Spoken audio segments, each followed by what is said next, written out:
I never thought betrayal could come from the people who raised me. I always believed family meant safety, that no matter how bad life got, home was where love lived. But that illusion shattered the night my parents looked me in the eyes and told me they were giving my house to my younger sister. I'm Emma Parker, 35 years old, an interior designer based in San Antonio, Texas. This house wasn't just a building to me. It was the result of sleepless nights, of working through back pain, deadlines, and rejection.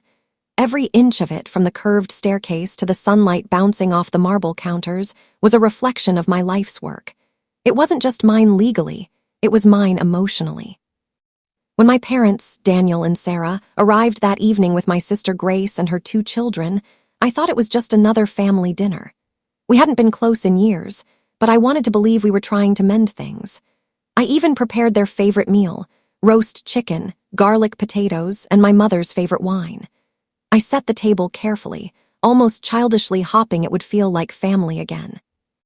But when my father cleared his throat and said, "Emma, your sister and the kids will be moving in here," everything froze. My mind couldn't process it at first. I blinked, thinking maybe I heard wrong. Then my mother added softly, "They need a stable home, sweetheart. You're independent. You can manage somewhere else." I stared at them. "You're giving away my house." Grace sat there in silence, her lips pressed into a small smile. Her son was already playing with his toy cars on my polished floor, leaving tiny scuff marks, and she didn't even care. She looked around like she was already picturing her furniture in my space. "This isn't right," I said quietly. "You can't just take my home." My father sighed. "Emma, your sister has been through a lot. Her husband left, her business collapsed. She needs support. You've always been strong. We're asking you to help her get back on her feet." Help, that word cut deep. I had always been the one helping Grace when she failed her first semester of college, helping my parents pay their mortgage when my father's business slowed down, helping everyone except myself. "I'm not giving up my house," I said, my voice trembling. Grace finally spoke, in that soft, manipulative tone I knew too well.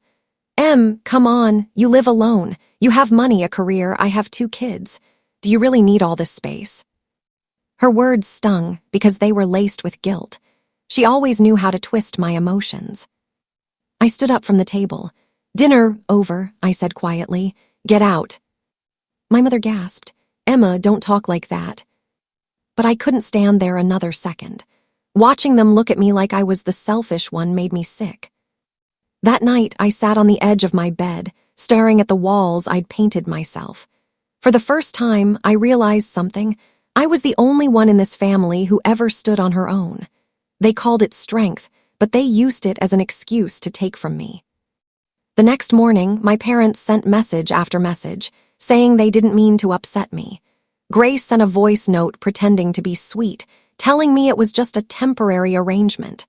I didn't respond, but my gut told me there was something bigger behind this. A week later, I found out the truth. I was in the middle of a design consultation when a real estate agent named Rachel Cole called me. "Hi, this is Rachel from Horizon Realty. I wanted to confirm the walkthrough for the Parker property tomorrow at 2. I frowned. "I think you have the wrong number. I'm Emma Parker." "Yes," she said. "Your sister Grace gave me this number as the secondary contact for the sale." "The sale?" My heart stopped. I asked, "What sale?" She hesitated. "The property on Maple Avenue, your address." She said it's hers. I hung up and sat in silence. My hands were shaking so badly that my pen fell to the floor. Grace wasn't just planning to live here, she was planning to sell my house. I called her immediately. She didn't pick up. I texted her, "Call me right now." No answer. Then I called my parents. My mother picked up, cheerful as ever. "Emma, honey, we were just talking about Grace's plans." "Her plans to sell my house," I interrupted. There was silence, then a long sigh. "She just needs the money, Emma. It's for the kids." My head spun. "You're all in on this." "Don't raise your voice," my father said sternly from the background. "We're doing what's best for the family." "For your family, maybe," I said through tears. "Not for me." I hung up before they could say another word. That night, I couldn't sleep. I walked through every room in my home, remembering all the nights I stayed up late painting, building, creating. I wasn't going to let them steal it. Not this time. So I called Noah Reed, an old college friend and lawyer. He'd helped me with my business contracts before. I explained everything. He listened quietly and then said, "You've got to protect your assets immediately. Transfer the property into a living trust under your name. Once it's done, no one can sell or claim it without your permission." We worked overnight. The paperwork was done within 2 days. Every legal document now listed Emma Parker Family Trust as the owner. The next week, I decided to face them. I invited my parents and Grace to dinner at a nice restaurant downtown. They came, acting like nothing was wrong. My mother even hugged me. Grace wore a new dress, probably bought with what little money she had left, and smiled like she'd already won. Once we sat down, I slid a folder across the table. "I know about the house," I said calmly. "The appraisal, the sale, everything." Grace blinked. "What are you talking about?" "Don't lie to me," I said, opening the folder. "Here, the listing, the emails with the realtor, the appraisal report. You plan to sell my house." My parents looked shocked, but I could tell from their eyes. They knew.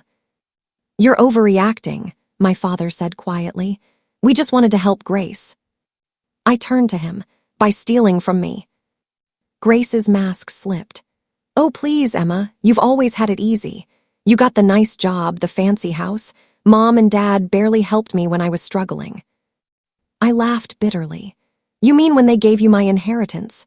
Grandma left us both $20,000, and you spent my half in Vegas." My parents' faces turned white. "How did you?" my mother began. "Aunt Clara told me everything," I said. "You thought I'd never find out, but I did, and guess what? The house is protected now. It's in a trust. You can't touch it." Grace slammed her hand on the table.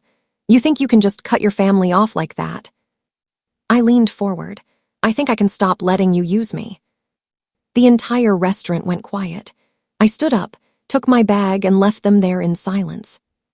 For the first time in my life, I didn't cry afterward. I felt something better, peace. Days later, my parents called repeatedly, trying to make me feel guilty. I ignored them. Aunt Clara called too, but only to say, "I'm proud of you, Emma." They needed to hear that. She told me my parents finally confronted Grace. Apparently, she'd been hiding debts they didn't know about, credit cards maxed out, loans unpaid. They were furious. Grace tried to blame me, saying I'd turned them against her, but the truth was finally catching up. Months passed. Grace had to sell her car. Then she moved into a small apartment across town. My parents stopped visiting her so often. The golden girl had lost her shine. Meanwhile, I focused on rebuilding my life. I poured my energy into a new project, designing affordable housing for single mothers. I wanted to create spaces for women who, like me, had been told to sacrifice everything for others. My business took off. Articles were written about my designs. Clients praised me for my empathy and creativity. One evening, I got an email from a local magazine. They wanted to feature my story. I hesitated at first, but then I realized maybe my story could help someone else break free from a toxic family dynamic. When the article came out, I received messages from women around the country, telling me how they'd been exploited by family members too. That's when I understood. My strength wasn't selfishness. It was survival. A year later, my parents reached out again. They wanted to meet. I agreed, more out of closure than hope. We met at a cafe near the park. They looked older, tired. My mother's hands trembled as she held her coffee cup. "Emma," she said softly, "we were wrong." I didn't say anything. "Grace took advantage of us all," my father admitted. "We enabled her. We should have seen what we were doing to you." I nodded, not because I forgave them yet, but because it was the first time they'd ever taken responsibility. Then my mother handed me an envelope. Inside was a handwritten letter from Grace. It said, "I don't expect forgiveness.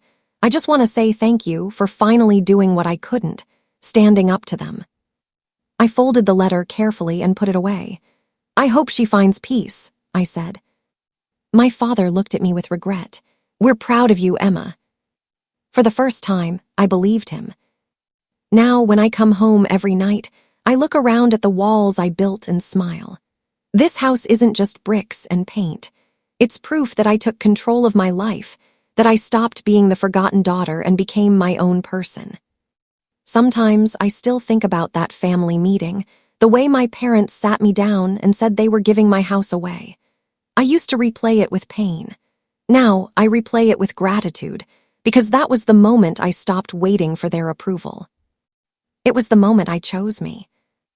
And that, I realized, is the greatest revenge of all.